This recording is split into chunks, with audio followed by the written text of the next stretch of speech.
A divided populace is likely to chip away at a very concept of India. Can the model of defense forces be extended to our national psyche and help us forge an integrated Bharat?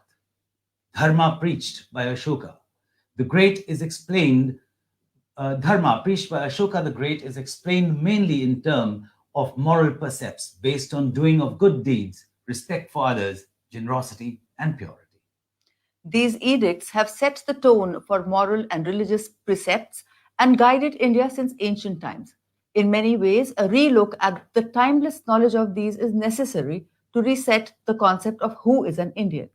Studies in archaeology and DNA have conclusively proved that there is a distinct difference between the ancestral North Indians and the ancestral South Indians, the former being closely related to the West Eurasians. Indian history has so far been dominated by that of North India. So, who really are Indians? The one who were in the subcontinent during the Indus Valley civilization, or those who came later, or are we all Indians? On the panel, we have General VP Malik, AVS and PVSN. General Ved Prakash Malik served as the 19th Chief of Army Staff of the Indian Army. He was Army Chief during the Kargil War. As an Army Chief, he had the additional responsibility of Chairman, Chief of Staff Committee, and advisor to the government. He oversaw intensified anti-terrorist operations in Jammu and Kashmir and in the Northeast, management of dispute borders with China and Pakistan, and security relations with other nations. He planned, coordinated, and oversaw execution of Operation Vijay to successfully defeating Pakistan's attempted intrusion into the Kargil sector in 1999. He later became member of the National Security Advisory Board. Manpreet Singh Badal is an Indian politician and leader of the Indian National Congress. An army man at heart and a genuine supporter of the armed forces, his dream once was to join the army, but we presume that destiny had other designs for him.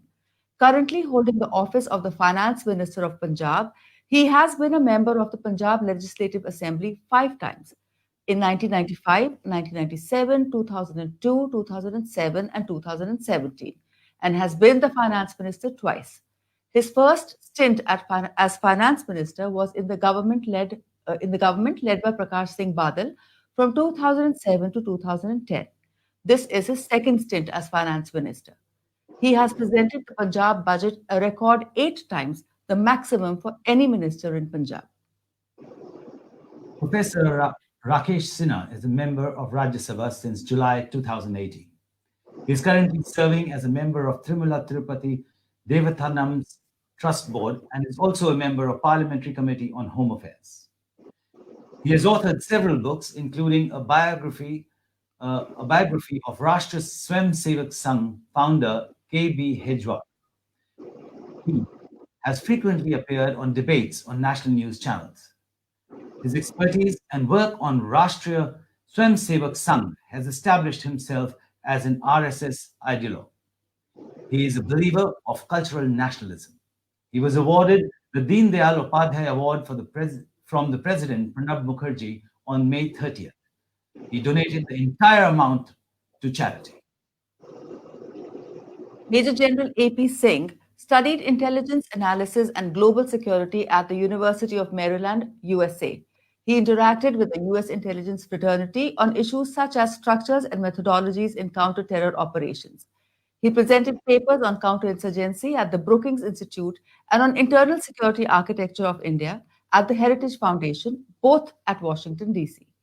A divisional commander of an army division in Northern Command and responsible for logistic ops in Ladakh and counterinsurgency ops in Kashmir, he also has exposure to dynamics of insurgency and disaster management in Northeast India. He was the chief executive and headed the vertical in RTRAC, was responsible for its institutionalized training at 32 Pan-India Army training institutions. He is a contributor to military journals, newspapers, and think tanks, and the co-author of a book, Maoist Insurgency and India's Internal Security Architecture. Manish Tiwari. Manish was the president of the National Students' Union of India from 1988 to 1993 and Indian Youth Congress from 1998 to 2000. He is a member of the Indian National Congress. He successfully contested the 2009 Lok Sabha election and was a member of the parliament from 2009 to 2014. He also held the office of the Minister of Information and Broadcasting from 2012 to 2014. Mr. Tiwari, an advocate by profession, presently practices in the Supreme Court of India and High Courts of Delhi, as well as the Punjab and Haryana courts. As a member of the parliament, he has been active in drafting a private member's bill to bring intelligence agencies under the parliamentary oversight. Colonel Shantanu Pandey was commissioned into the mechanized infantry in June 2002 and later went on to command a mechanized infantry battalion. He has huge experience having served at high altitudes at Leh, Ladakh, Dras, Goris, and North Sikkim. He was engaged with counterinsurgency ops in Assam and was a military observer in the United Nations mission at Democratic Republic of Congo. He is an ultra-marathon runner, a keen researcher of yogic principles and their applications in military life. Moderating this panel is Lieutenant General MS Brar, PVSM, AVSM, VSM, and Chief of Army Staff Commendation Guard. Lieutenant General Brar was commissioned into the Regiment of Artillery in 1969. His military service spanning 40 years included gun position officer in 1971, an aeroplane helicopter pilot, instructor in gunnery, staff officer in infantry formations and army headquarters, and command culminating in a corps. He was deputy chief of the integrated defense staff dealing with perspective planning for the three services. Post-retirement, he served as a member of the Armed Forces Tribunal. He was appointed Colonel Commandant, Regiment of Artillery, and Honorary ADC to the President of India. In his latest book, Drummer's Call, Brar writes that it was the Battle of Asalutta that defined the 1965 war between India and Pakistan. He contributes regularly towards the Indian Defense Review. Over to you, sir.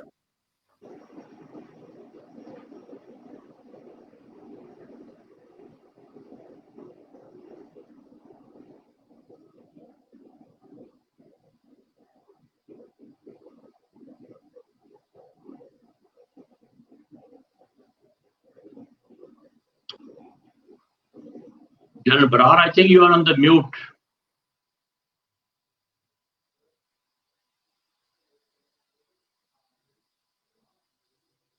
General Brar, you are on the mute.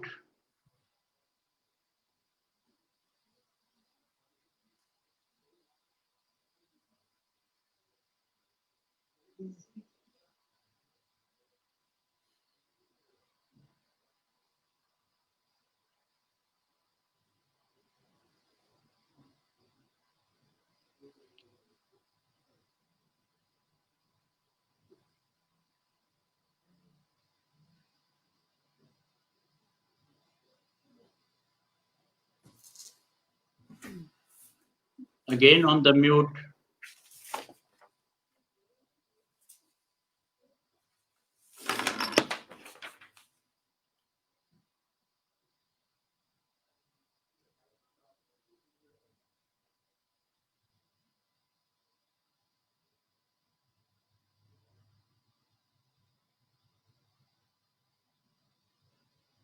Okay, you've got a problem over here. They are having problem.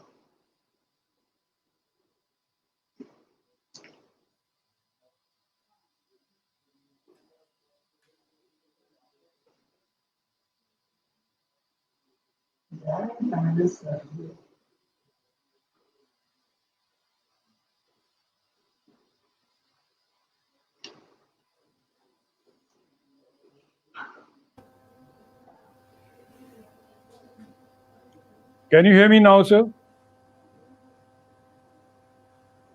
No.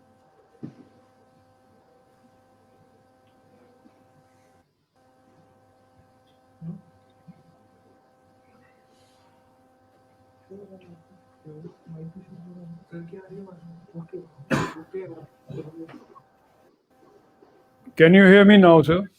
Yes, I can. Thank you. Oh, sorry for this interruption. Welcome once again to the discussion on pluralism and the Indian military. Pluralism as against polarization is an increasingly contentious issue worldwide. The most recent of what we saw was in USA, but to the credit of its military and its leadership, its military avoided any serious impact on its composite and professional ethos. Perhaps no country in the world is as diverse as India in all its dimensions. Indian politics could not and possibly cannot be divorced from dealing with and exploiting this diversity. All political parties have a core ideology and quest for power, which perhaps the national outlook and discourse follows. The military, especially in a democracy, has its apolitical ethos and pursuit of professional excellence. These two facets may appear contradictory, but I suppose they are not. I would request Professor Sinha to give us his views as to how does he view Indian plurality and the Indian military in this context of India's diversity and the politics which is attendant. Professor Sinha.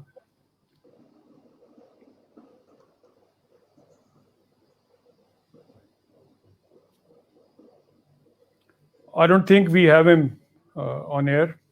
We'll wait while he comes on. Sir, General Sinha, connection is dropped. He's not joining. Right. I've just been told that we lost connection with him and he would not be joining us. So I suppose I'd lead on to Mr. Manpreet Badal. He's a soldier at heart and a politician by circumstances. And with his abiding interest in matters military, how do you see this issue of harmonizing the political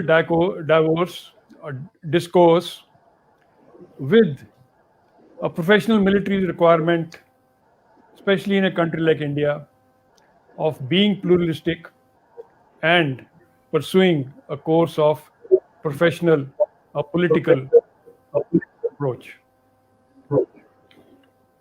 Thank you, General. Am I audible, sir?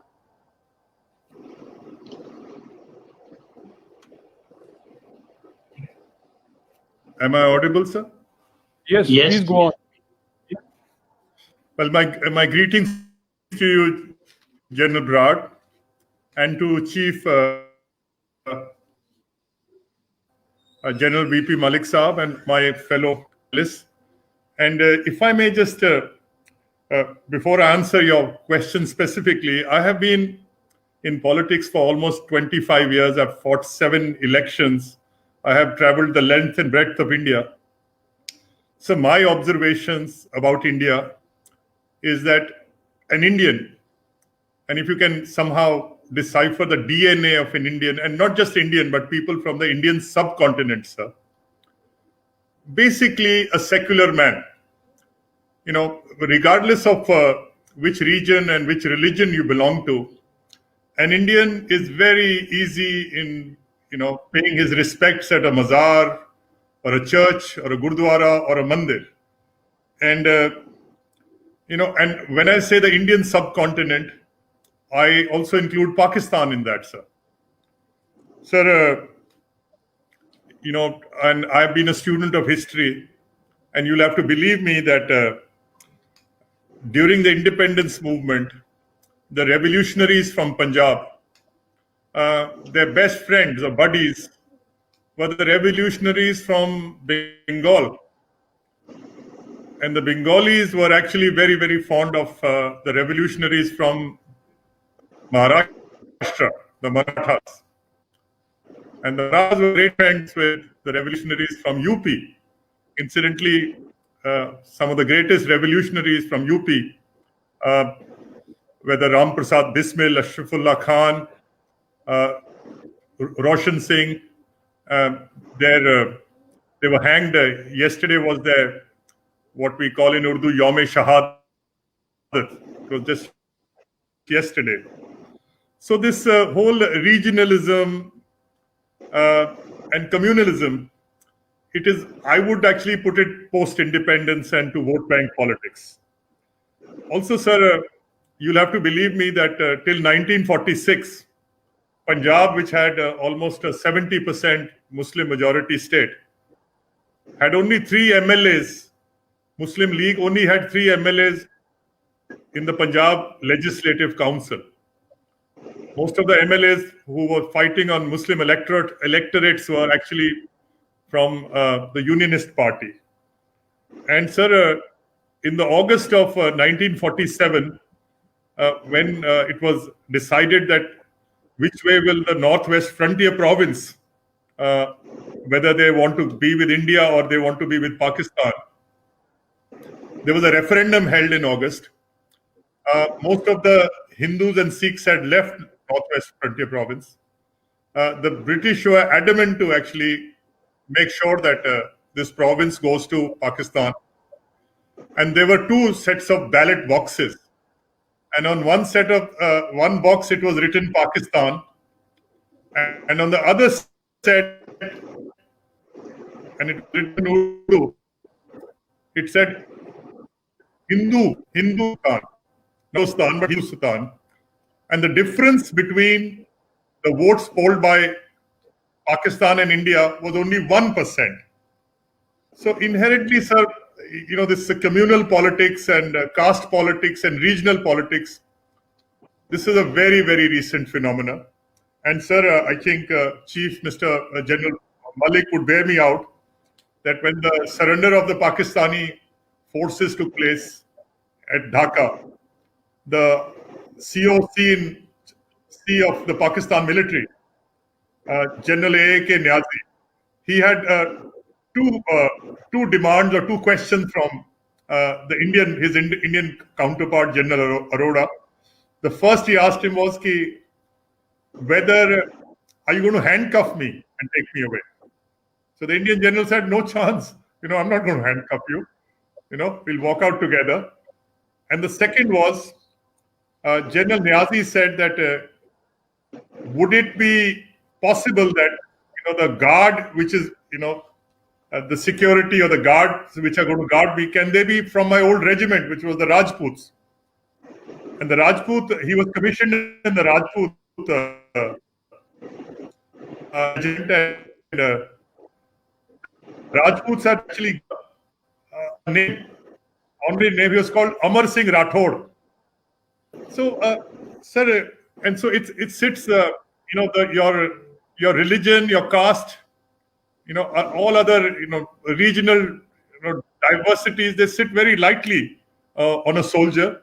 And as I said, since the last 500 years, you know, communal and caste politics, or, you know, even these differences, this is all part of the, I mean, it sits very lightly on the Indian's consciousness.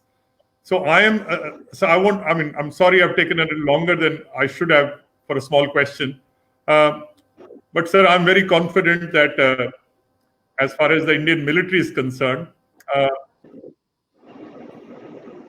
I think this diversity is the strength of the Indian Army. Like you said, even in the American Army, the strength of the American Army is the diversity of its military, sir. Thank you very much, sir. Thank you, Mr. Badal. We may recall that even the British, much maligned for their policy of divide and rule, as far as the Indian Army and the Indian military went, there was no question of promoting any kind of divide between communities or religion or caste and so on. In fact, even regiments which were composed of, say, one class, the Sikhs, had a company or 2 of Punjabi Muslimans, and they got along extremely well as maybe the others were also Sikhs. So the Indian military has a heritage, it has a tradition, it has a culture, of a very inclusive and, like Mr. Badal said, treating this aspect of communalism or parochialism very lightly, so to say.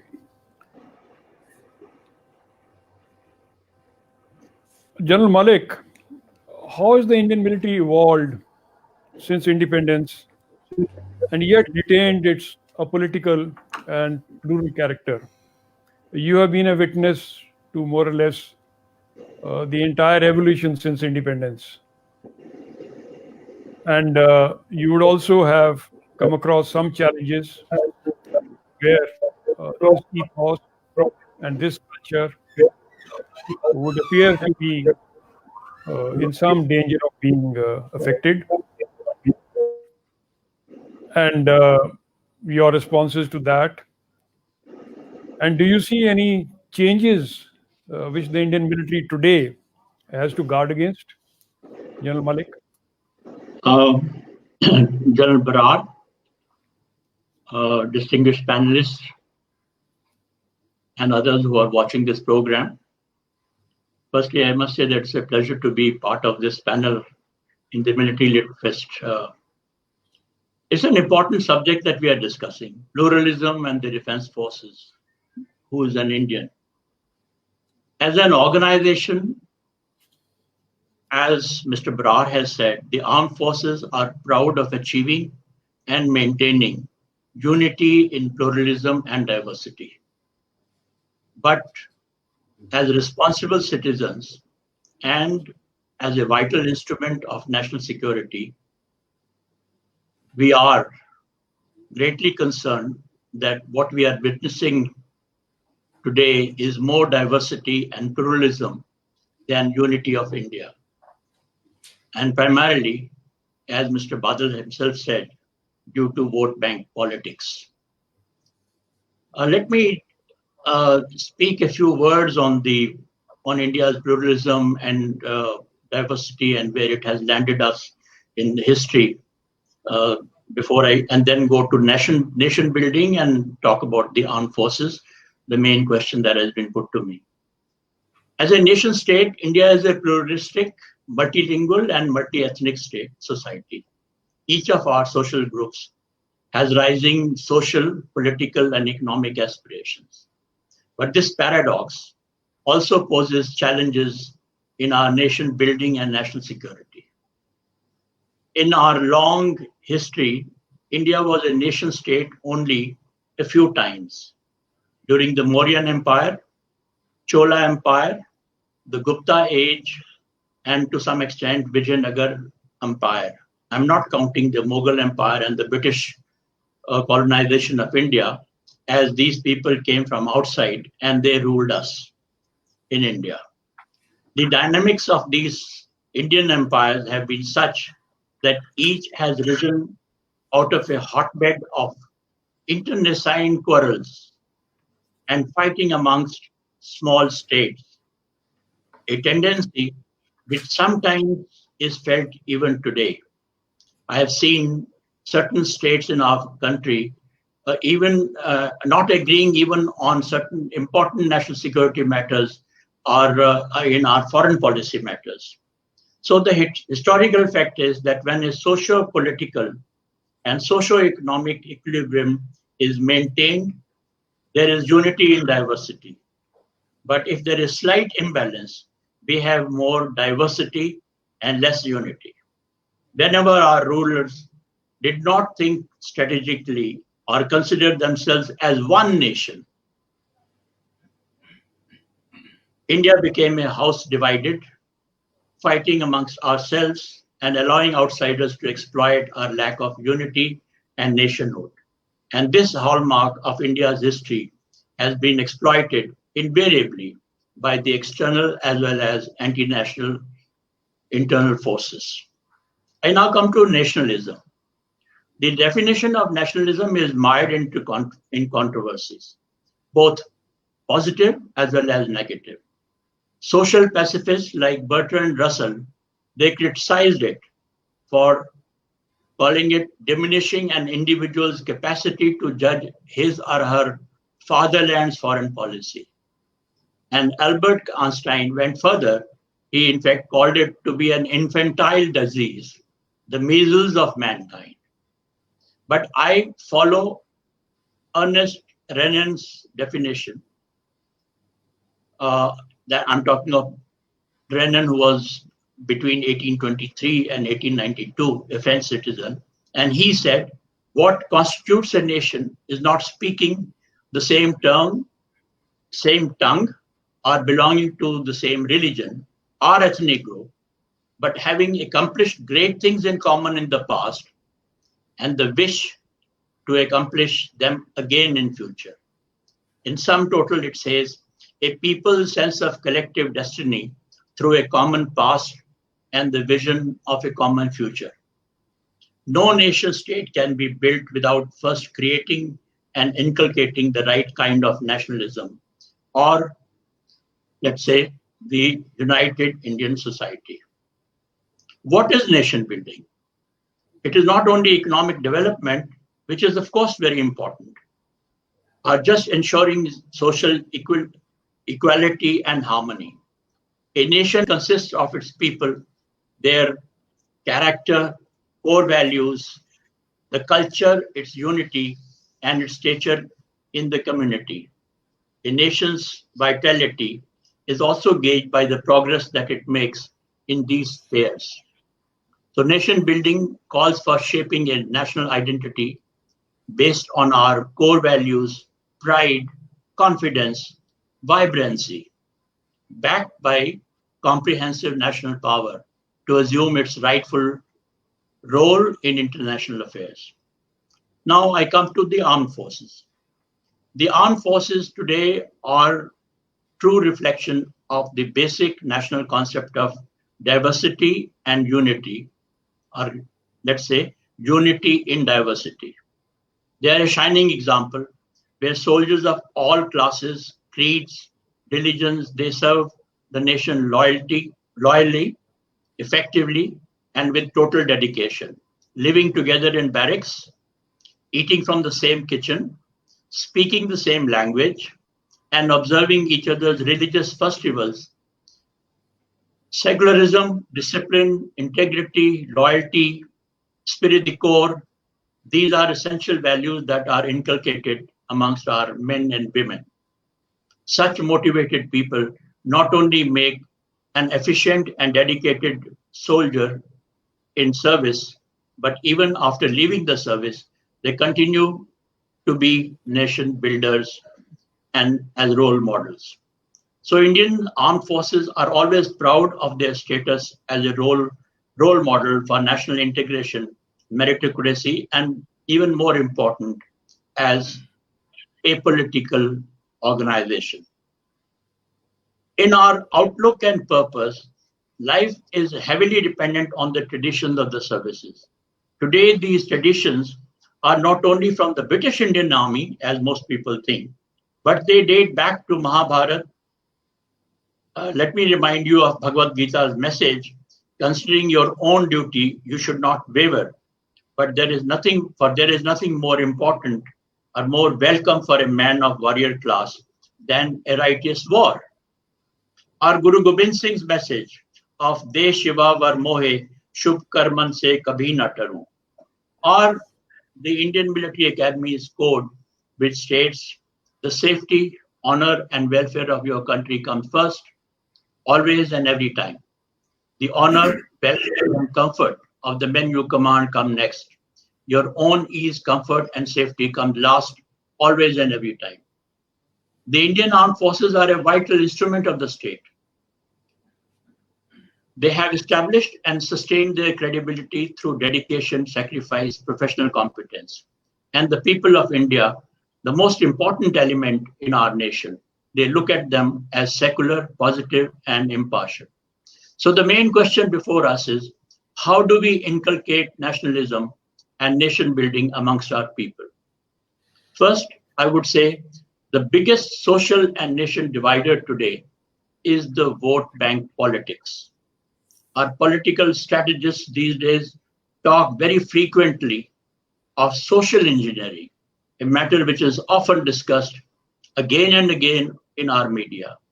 there is more emphasis on social engineering and comparatively little on regional and national development. This needs to be corrected, if need be, through court orders and the Election Commission. Second, the spirit of nationalism and the importance of nation building has to be inculcated in our children and our youth. For that, our school and college education has to play a role through NCERT books and students' programs like the NCC and other institutions which are secular. They can play a very useful role. This needs to be encouraged everywhere. I'm sorry to say, but there are a very large number of schools all over India. Even now, they have not adopted the NCC, primarily because both the state as well as the center, they have to share the cost of having the NCC in their institutions. And lastly, I would say giving greater emphasis on national flags and symbols, national anthem, and national languages. And of course, giving priority to the celebration of national events and lesser to the religious or sectorial events. On this, let me mention an anecdote which happened in 1996 when I was Vice Chief of the Army Staff. At that time, we were wanting to celebrate the silver jubilee of our victory in Bangladesh in a big style. Naturally, it was a silver jubilee. And till the last moment, we did not get any permission from the government. So we had to have a meeting held in the Cabinet Secretary's office, and I went to attend that. And the first question they asked me was, but why do you want to celebrate this? I said, because it's a victory. And then they said, but where is the need? You will only upset Pakistan. Now, this kind of a dialogue, when we were celebrating the Silver Jubilee of the greatest victory that Indian military has for centuries, I think. You can imagine the kind of thinking it was there in our, I won't say politicians or bureaucrats, but in the government at that time. So all these aspects need to be corrected. And with that, I hope, General Brar, I have answered your question, that we have a long history. We have been continuing as secular, apolitical force, which is very effective. And I'm sure that we will continue. But there is a need for our political leadership, in particular, to recognize the weakness which is growing and which needs to be curbed. Thank you very much. Thank you, sir. Taking off from what you just elaborated on, it's often said that our soldiers come from the same society and the ethos which prevails outside. And given the environment today, polarization for votes, that same man from one set of an environment in his home village or town or wherever he comes from is expected to merge his identity into the larger good or ethos of the military, which you just explained. Do you see an increasing conflict or a problem or some kind of a focused approach in resolving this conflict in the minds of especially the men, who have to handle these two very diverse kind of environment in their service, surely? General Malik, sir. Yeah, I think it's a very important question that you have raised, General Brar. When I meet soldiers today, often I ask them about the political environment just to find out how much are they aware and how much they are conscious and how much interest that they are taking. And you'll be surprised that there are certain states in which you find the soldiers are so aware of these issues that you talk to them about the political leader and they will say, no, so-and-so is good and so-and-so is bad and things of this nature. Now, if this kind of awareness continues and people continue to take interest in the politics, we can have a problem. it's not there today.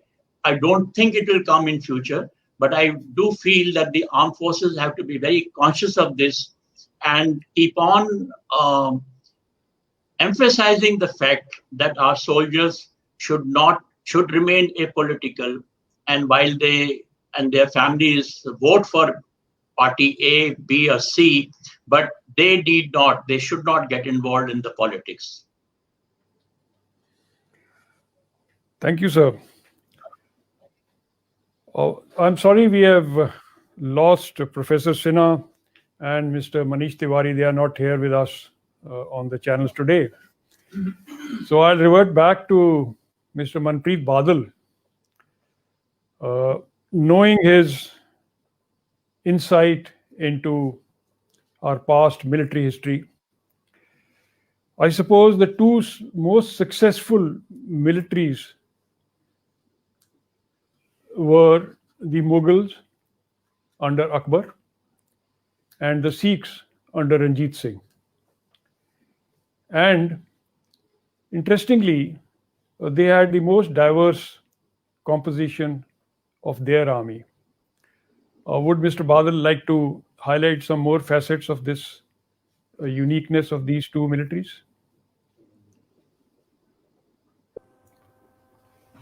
Thank you, sir.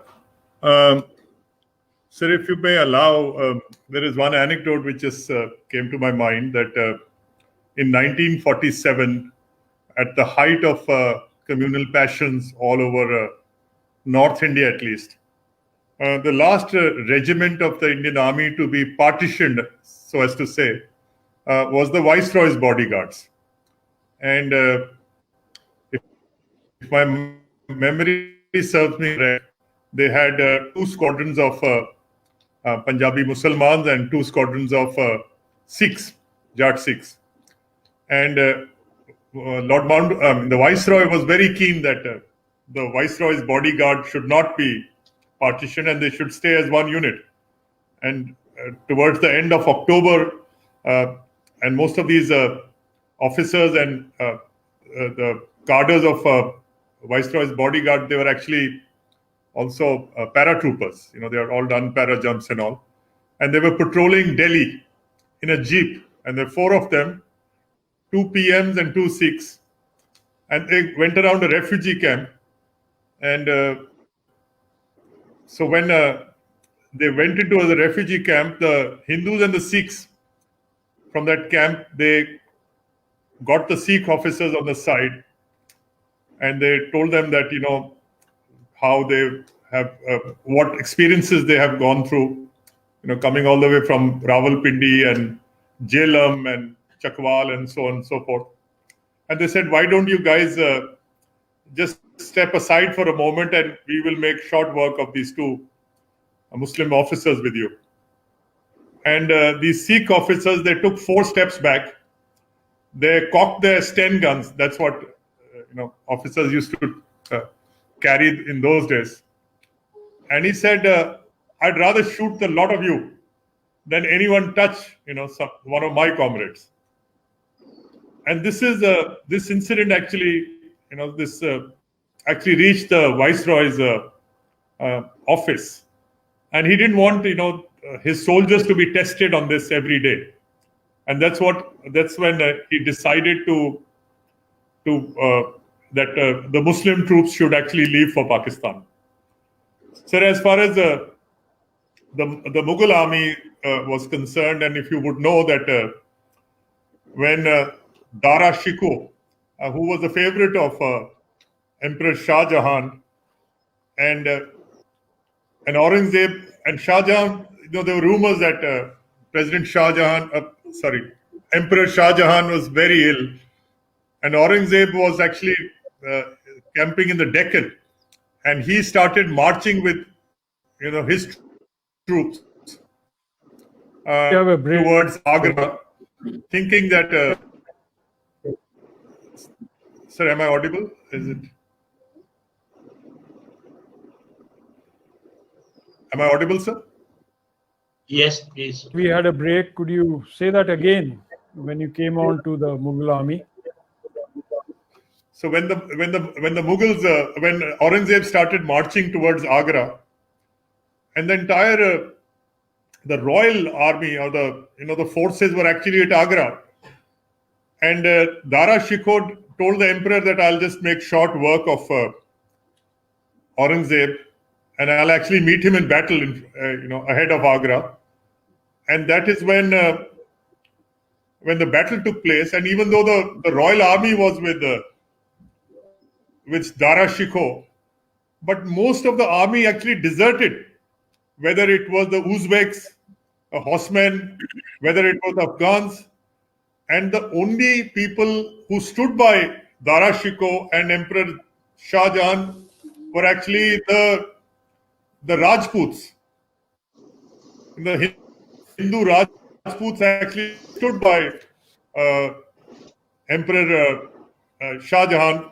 It's a different matter that, because of the desertions, Aurangzeb could finally, get the Delhi throne. But having said that, sir, you're right that the Sikh, the Lahore Darbar, a majority of, at least the gunners were Muslim. A large body of troops were actually Muslim. There were Italian generals, there were French generals.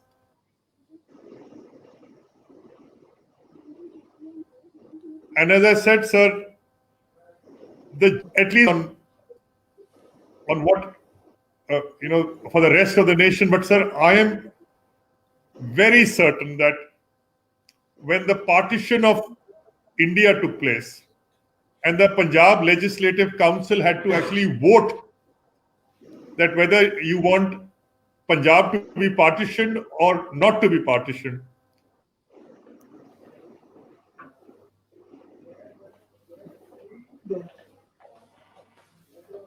And 73 votes against partition.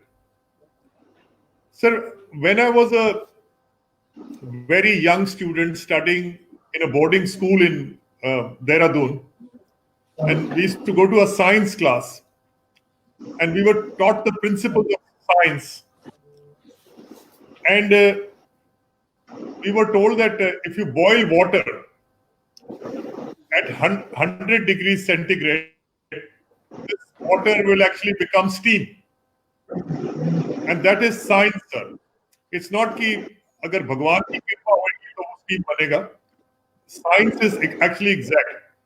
Similarly, sir, statecraft or politics. Statecraft is also a science, sir. If you do A, B, C, countries will progress. If you do X, Y, Z, the countries will go down. And one of the principles for progress is that, there has to be peace. And most of the countries which have progressed, whether it's Japan, whether it's Germany, whether it's Korea, they've never had any internal discord.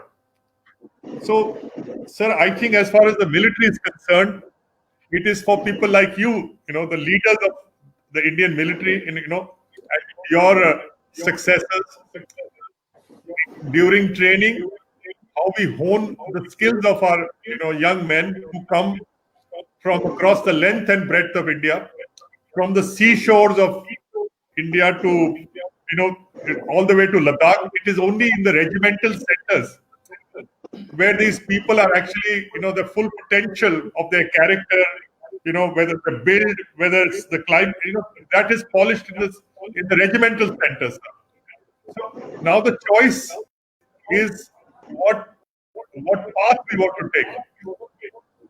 And my own feeling as a politician is, and even people talk to me about the Kashmir problem.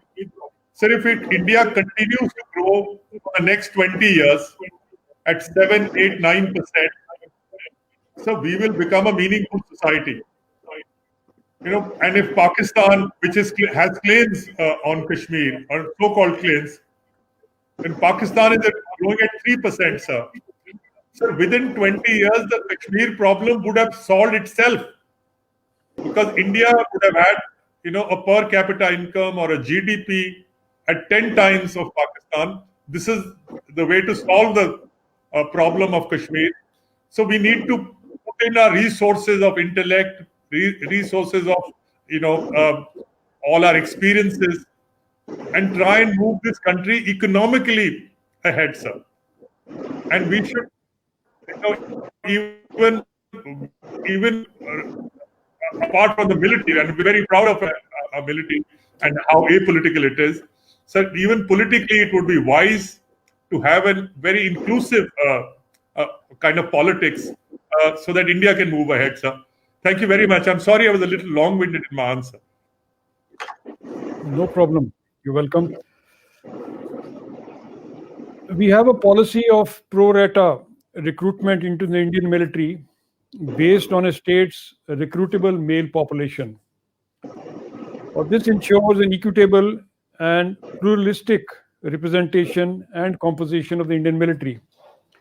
Unlike what we experienced during the First World War, when Punjab, with a population of just 2%, contributed more than 20% of the British Indian Army.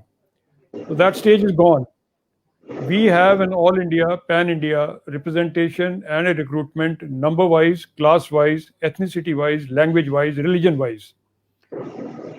And the imperative of the Indian military being a political yet inclusive and pluralistic within the prevailing environment, what we have just talked about, and General Malik highlighted, it cannot be overemphasized.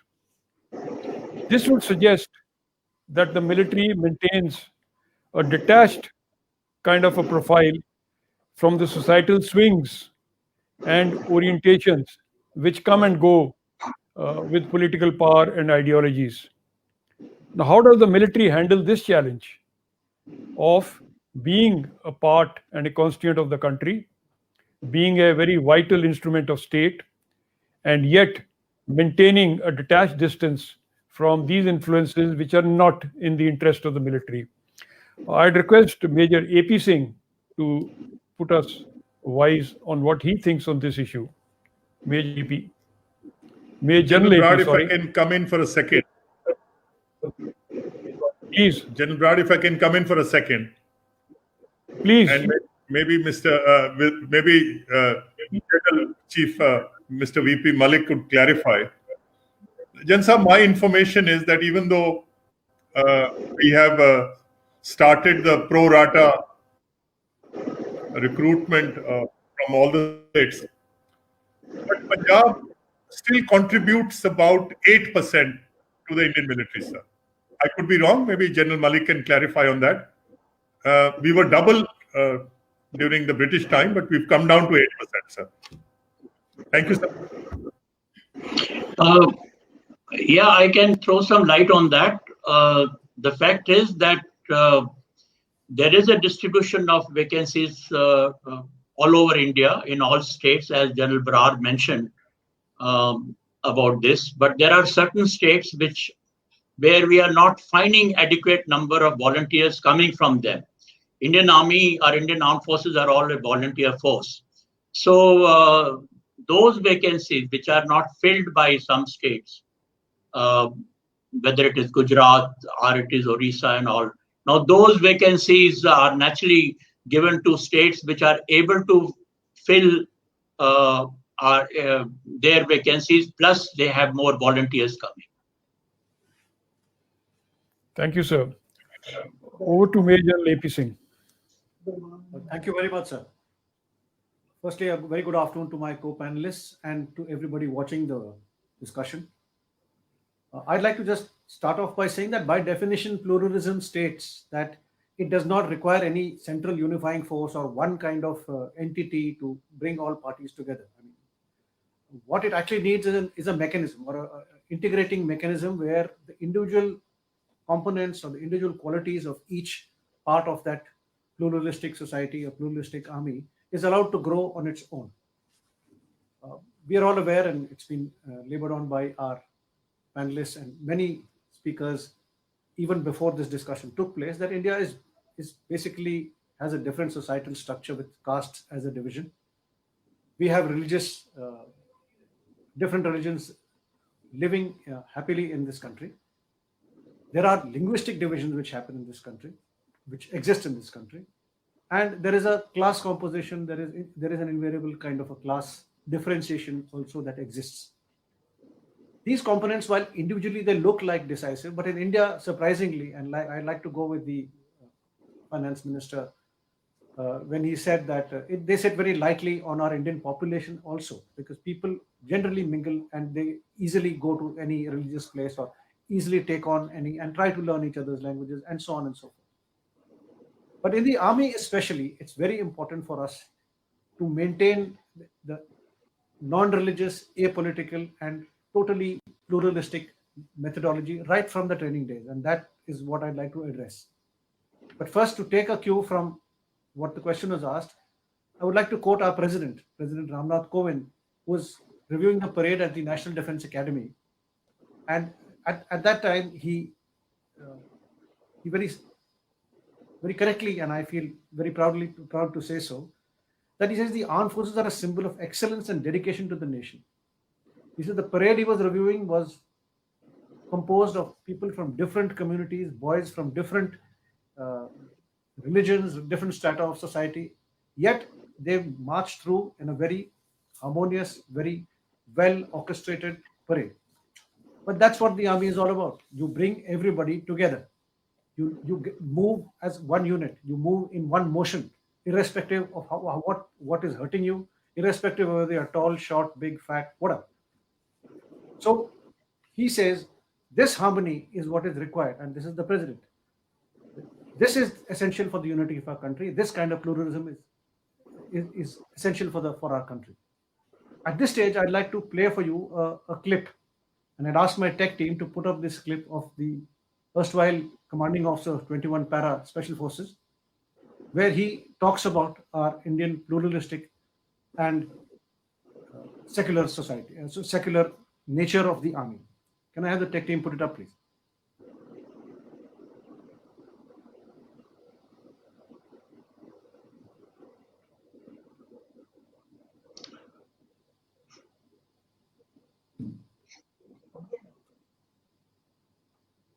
While they're working on that,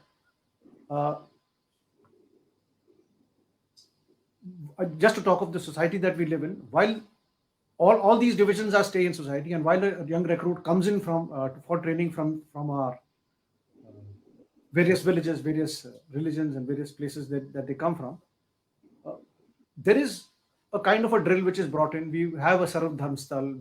We come in and we are taught to respect all religions. There is also a methodology where everybody tries and attends everybody else's religious functions en masse. The religious teachers of one community happily address or take on the duties of another religious teacher when they are addressing a sermon either in the mandir or masjid or gurdwara.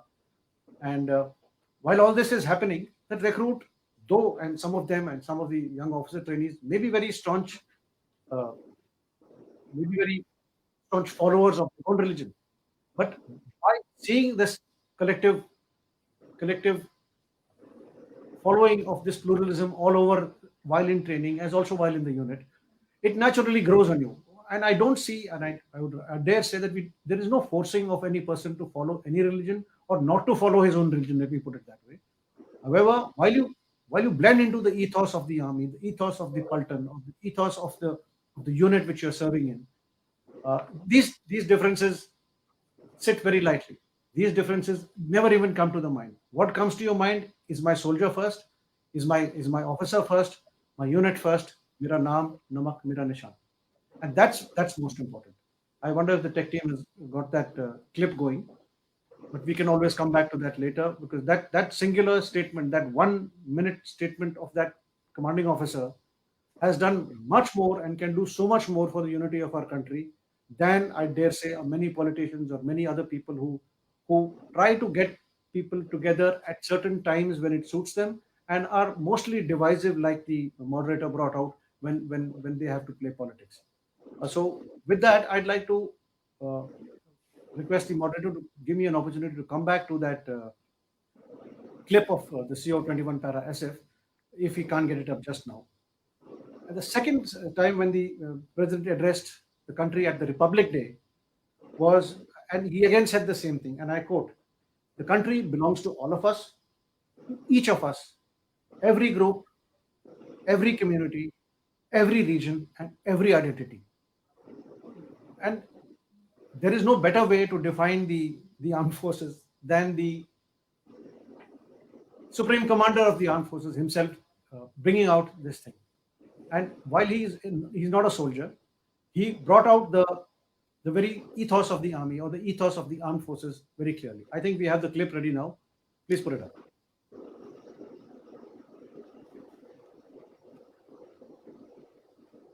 In Indian Army, life is very different, very challenging. And once you join Indian Army, you are in a different environment.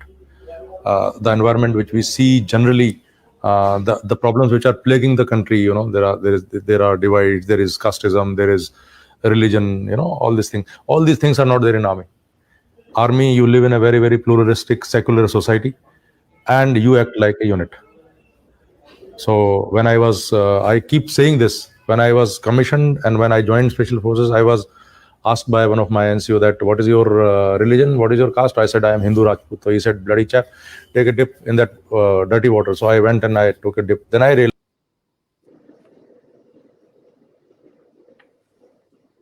Yeah. I think he's conveyed the essence of what soldiering is all about. And, We'll we probably can request at that. Colonel Saurabh Shekhawat, Kirti Chakra, Shaurya Chakra, Sena Medal, and BSM. Probably one of the most decorated soldiers in the Indian Army today. Right. We have with us Colonel Pandey, serving commanding officer of a battalion. And he's at the business end of the Indian military, so to say. I would ask him, what is your experience and view on this issue, being in service and having soldiers from a very diverse background making up your unit as on today? Colonel Pandey. So thank you for this opportunity, first of all. And I would like to go a bit back in history before I come to my unit and how I run it. So there was this great saint of India called Swami Vivekananda. And he prays to his deity, the Mother Kali, whom he is praying to. And he says 4 lines. And if you hear it, you will think as if he's describing battlefield. So he says, and his version is translated by one Mr. Nirala, Surikant Tripathi Nirala. So it goes that Sada Ghor Sangram Chhedna Jiski Puja Ke Upchar वीर डराए कभी न हारे अगर पराजय 100 बार चूर चूर हो स्वार्थ साध सब मान हृदय हो महाश्मशान नाचे उस पर श्यामा घन रण में लेकर निज भीम कृपाण. So even a saint, when he visualizes his God here on this land, he's talking about warfare. Then we cut to what the Honorable Finance Minister was talking about, the linkage between UP and Maharashtra. Another link which I discovered in my research was that Chhatrapati Shivaji Maharaj, his court poet was one Mr. Bhushan. And Mr. Bhushan, he belonged to a place in Kanpur. And he was singing praises to Chhatrapati Shivaji Maharaj.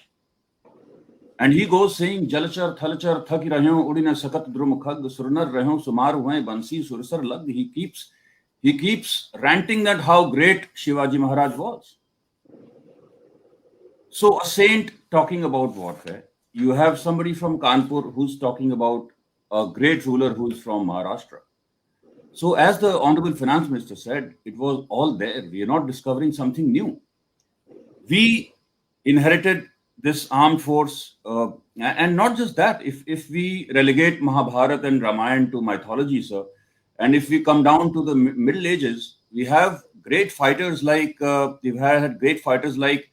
Chhatrapati Shivaji Maharaj, as I mentioned, then Rani Lakshmi Bai, you had Veer Katabamman, you had Lachit Barphukan, and we'd had a discussion on how pluralistic their forces were. So it's not a melting pot, actually. Our country is not a melting pot. It's something else. Nothing melts here. We are as we are, and we are as powerful as each community, and we exist like this.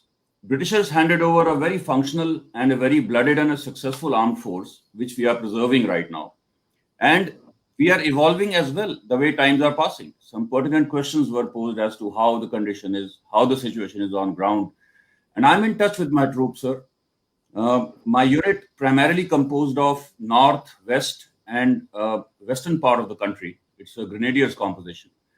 And suffice to say, about 25% of my unit is composed of Gujaratis, Kachis, and Saurashtris. So I'm a fighting outfit, and I'm composed of that region as well. We are Kutch State Forces. The battalion dance in my unit is Dandiya, is Garba. Twice a year we celebrate that Navratri festival, and we connect to that route. Sarvdham Sthal, we all know, we were in service. We know that in the same roof, below the same roof, we have all the religions existing, and people go there and worship. So there is no question. There is no question, at least at unit level and formation level, sir, that there is some division or there is some separation, and the boys are looking left, right, and they're trying to be diverse from what the nation wants us to do. Now, why are we like this? We are like this, sir, because we believe in one God. We believe Awwal Allah Noor Upaya Kudrat ke sab bande, ek noor te sab jag upja kaun bhale ko mande, sir. We are like this because we owe our allegiance to the flag, the Constitution of India. Naam Namak and Nishan, as it was brought out. We are like this, sir, because we believe in victory. We believe in victory at each cost. Hatova prapya swargam jitva va bhokshase mahim tasmadutishth kaunteya yuddhaya krit nishchayam. So I'm also quoting, because it's also there is a line of literature in this military festival. So I'm quoting from various things which I've learned as a child.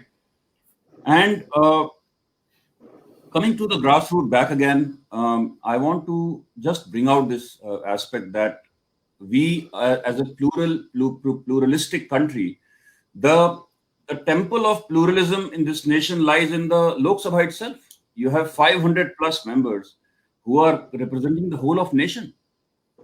So even if it's and we cut back to the military, even if it's, say, a Jat regiment or a Maratha regiment, and the boy is standing on Siachen Glacier on some height, so he's not just individual who's standing, it's his entire village, his entire community, entire country stands with him. And that's how we fight, because we are not separate. We are not separately pluralistic, and we are connected, as it was also brought out by you, Sir Jan Barar, sir, that we are coming from a pool of people which is by core plural in its content. So we cannot be divisive, and we owe our genes to the great people in this country, sir, like the great Jabali, whom no one knows about, Ashtavakra, Ramdas, Buddha, Guru Nanak. And as I repeat again, we are not a melting pot. We are actually like a huge South Indian dish which has so many flavors, but still we call it food. We still call it food. We don't try to fuse it. So at battalion level, I want to assure that irrespective of the proliferation of social media, irrespective of proliferation of so much of information and so much of social engineering, which was also the term which was used, we play hard, we sweat hard, and we train hard. So at the grassroots level, at the CEO's level, we just do our job the way the country wants us to do. And we always believe in that we will win always and every time. Thank you, sir. Thanks for giving me the chance to speak my heart about how we manifest ourselves on the grassroots level, and what is the effect of this so-called problems, which if I don't call it a problem, I call it a advantage. Today we are sitting in so many different parts and we are still talking. So it's a great opportunity which I had to convey about how armed forces and how at the battalion level things are the way they are. Thank you, sir. Thank you, Colonel Pandey, for a very inspiring and a reassuring statement coming from the serving community. We're glad that things are the way they ought to be. Unfortunately, we don't have two of the panelists with us, and this panel discussion was scheduled for 1 hour and 30 minutes, hoping to have their views also on board. So before we close the session, I would request any panelist who would like to add anything. General Malik may possibly want to add something to what has been said. General Malik, sir. Thank you, General Brar. Firstly, I just wanted to add something to what Minister Shri Manpreet Badal said about Ranjit Singh's army. So it is not only the army, but Ranjit Singh himself as an emperor was quite secular in his outlook. I'm sure you will know more than me also that people who were guarding his treasure or who were managing his treasure, they were Muslims who are now calling themselves Fakir. I know a gentleman, Fakir Ajazuddin, who comes from that thing. So what is more important is it's not only the army, but the political leadership at the top, which has to look into this as a secular society and not sort of be divisive in their what is happening is social engineering. And similarly, the other thing that I want to mention, since you are here with us today and I have the opportunity of speaking to the political leaders, that there has been a number of attempts to bring in reservation within the armed forces. And not only in my time, but even before that, and I don't know after that, but there may have been some attempts. Now, this is something which I think all political leaders need to guard against. When some organization is functioning well and everybody acknowledges the functionality of that particular efficient organization, why introduce things like this, which will only create more problems? So I always say that let us remain apolitical, and please help us to remain apolitical and not get politicized into these scheduled castes, scheduled tribes, and these reservations, etc. That is the other point that I wanted to make here, Delbrad. Thank you, sir. Coming on to, I'd like to add on to what you just said in terms of reservations. Why should the Indian military look for reservations when you already have a defined representation on pro rata basis, on all India basis, and merit counts? There really is no need. We already are a very pluralistic, a very diverse, and a very representative setup. So there's no reason to have this kind of a reservation. And I dare say today that if we have any threat or anything undermining the unity and the plural diversity integration of this country, it is the reservation. Much as I may sound not politically correct, but the fact of the matter is that a time possibly has come for us to look at this issue of reservation from a larger perspective and a longer horizon than what it was intended to serve. And I suppose I would leave that at that. And Mr. Manpreet Badal, who's been listening very patiently, especially on to Ranjit Singh and the Fakir brothers and Ranjit Singh's artillery, maybe he has something more to add, because I know he has a repertoire of anecdotes and related kind of insight. Mr. Badal, would you like to add something to all this? Thank you. Thank you, Jit Sir, I just want to, sir, briefly just add one small point. And of course, sir, there are two institutions in India which have done more for the unity of India than any other institution. One, of course, is the Indian Army, and the second is the Bombay film industry. Sir, coming from Punjab and, somehow, getting into the slot of a senior politician now after 25 years in politics. Sir, I must say that, and I keep telling my colleagues, not only in Punjab, but in all the other states, whoever I happen to meet, that, sir, we have paid a very heavy price for the politics which was played in 1947 and prior to 1947, between 1937 and 47. So my son is now in the fourth generation, which has seen partition, since partition. My son, and the wounds are still very, very raw.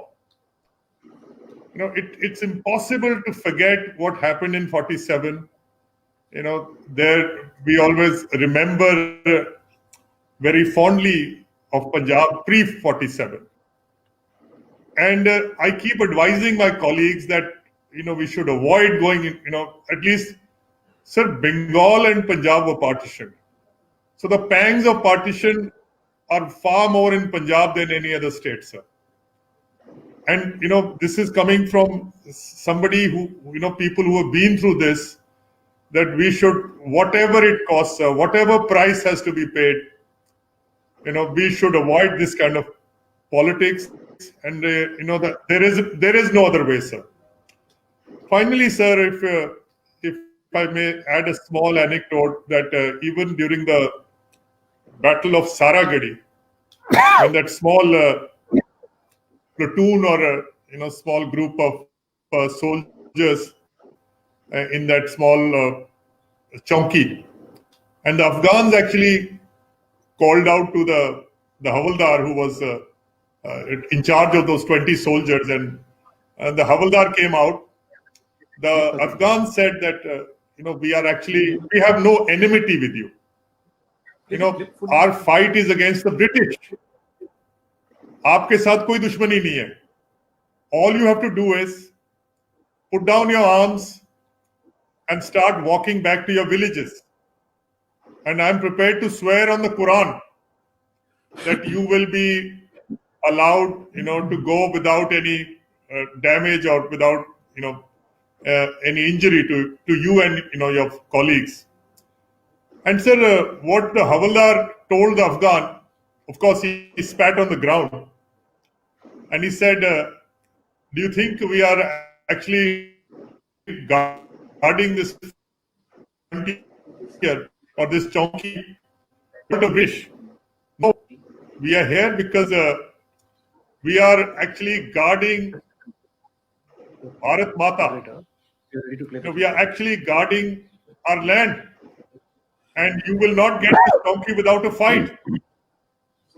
So that sense of nationalism, sir, even when, you know, when troops were actually being paid for the British Army, the sense of, you know, doing some kind of national duty was there even more than 100 years back. And only a military man could have thought about this sentence that we are guarding the frontiers of, you know, Mother India, and not because we are being paid by the British. So, sir, my considered, you know, view on to whosoever I meet, you know, in my within my colleagues or people from the other end who happen to or would listen to me is that, sir, you know, getting into power, not getting into power, sir, you know, as a historian, I can tell you that 50 years, 100 years is just a speck in history. Sir, who remembers, sir? Who remembers that? Who were the ministers in the court of Aurangzeb or Shah Jahan or Akbar? History does not record individuals. You know, history will record the people of India. And sir, I think as far as Punjab is concerned, I can assure, you know, whosoever is watching this military literature festival discussion, so that we will act responsibly. Punjab has been a beacon of light for this nation. We've had the privilege of guarding India's fine and ancient civilization for thousands and thousands of years. And I hope that we will be able to inculcate these values in the generation which is going to follow us and the generation which will follow them.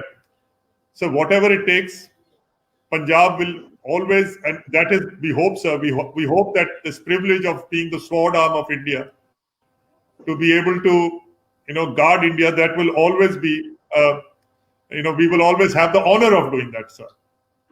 Thank you, sir. Thank you, Mr. Badal. The clip which Major General A.P. Singh wanted to play is now ready to be played again in its full content. So we request the organizers to kindly put it on air. In Indian Army, life is very different, very challenging. And once you join Indian Army, you are in a different environment. The environment which we see generally, the problems which are plaguing the country. There are divides, there is casteism, there is religion. All these things. All these things are not there in Army. Army, you live in a very, very pluralistic, secular society, and you act like a unit. So when I keep saying this, when I was commissioned and when I joined Special Forces, I was asked by one of my NCO that, what is your religion? What is your caste? I said, I am Hindu Rajput. So he said, bloody chap, take a dip in that dirty water. So I went and I took a dip. Then I realized that there's something wrong I have said. So again he asked. So then I said, sir, my religion is SF and my caste is SF. Now you know. So he then told me that, you see, you are an officer. And so your religion is the religion which is the religion of your boys. So if your boy is a Hindu, you are a Hindu. If your boy is a Sikh, you are a Sikh. If your boy is a Christian, you are a Christian. If boy is a Muslim.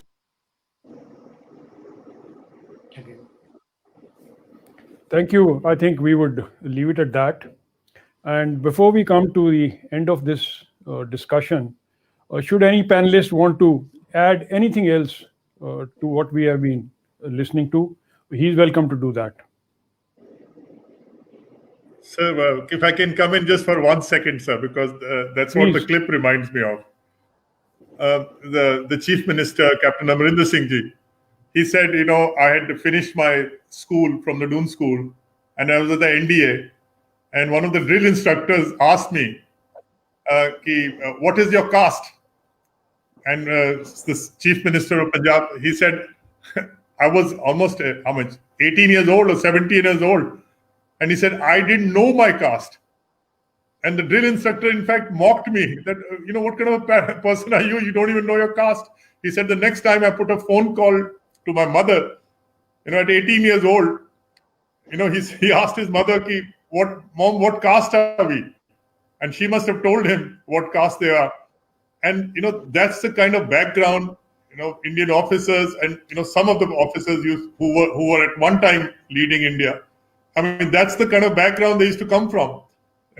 It was very late that people actually got to know what class and creed and, color you belong to. Thank you, sir. General Malik, sir? Yeah, I just want to narrate that I had the proud privilege of commanding the army during Kargil War. And there I saw troops from every corner of India, the way they fought. We had 8 Sikh capturing, along with 18 grenadiers capturing Tiger Hill. And on the eastern side in Patalik sector, we had 12 Jackal-I, which had a very large number of Muslims. In fact, their battle cry was Allahu Akbar. And the Pakistanis were quite forced when they were going from one feature to the other feature, capturing the under their Dogra commanding officer. I forget his name. So it was such a pleasure, and that is what you want. That kind of a spirit. And I am sure I was very heartened to hear Colonel Shantanu Pandey, the state of affairs. But it is a sensitive subject that we have discussed. And while the army and armed forces have to guard against any kind of encroachment into our ethos, my request is to the political leadership that please avoid this social engineering and bringing in this so much of a division within our society, whether it is ethnic society or it is on account of communal thing and all. It's not good for our country. And the lesser we have it, better we would be. And as a nation, then we can progress. Because one has gone through some of the instances, whether it was Bengal or in South India and all, that even on important foreign policy decisions that were taken by the government of India, there were opposition. And the opposition was, again, on account of either ethnic or lingual or, under those circumstances. So those are to be avoided. National security is everybody's responsibility. And of course, we are the prime movers for that. But every Indian is fighting that kind of national security.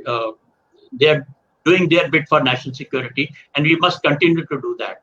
I thought I just mentioned what one has seen in the during my service, and what we have to guard against in future. Thank you, General Brown. Thank you, sir.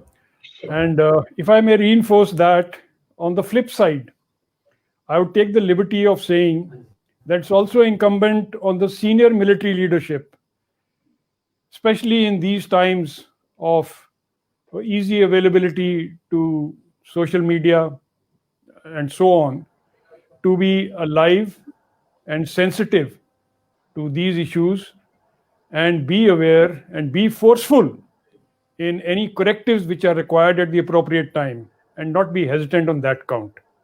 With that, I thank you all for being on this panel. And in parting, I take the liberty... Just come in for a second. Please. Sir, I hope I can speak for all of the Punjab and the Punjabis. And Chief, on my word of honor, that your words of caution, at least as far as Punjab is concerned, Chief, you can be rest assured that we will avoid any pitfall which threatens the security and the prestige of India. Thank you. Thank you, sir. And like I said, before closing the proceedings, I take the liberty of narrating a personal anecdote or incident. Way back in 1969, when I first stepped into my unit, the first person I met was a gunner, Inayat Ali Khan. And he introduced himself. He said, "Saab, main gunner Inayat Ali Khan hu, aur aapko main lene aaya hu." That day, until today, we are the best of friends. We are in touch. He gives me a call occasionally, especially on all the religious festivals, Holi, Diwali, Gurpur, to wish me, and I reciprocate similarly. And last but not the least, every now and then, he'll gather another 3-4 of his colleagues, drive down to Chandigarh, spend a day with me, and go back. So that's what military service is all about. And I do hope and pray that we keep it that way. Thank you very much, all panelists, and thank you, viewers, for being with us. Thank you. Thank you, sir. Right. Thank you, sir.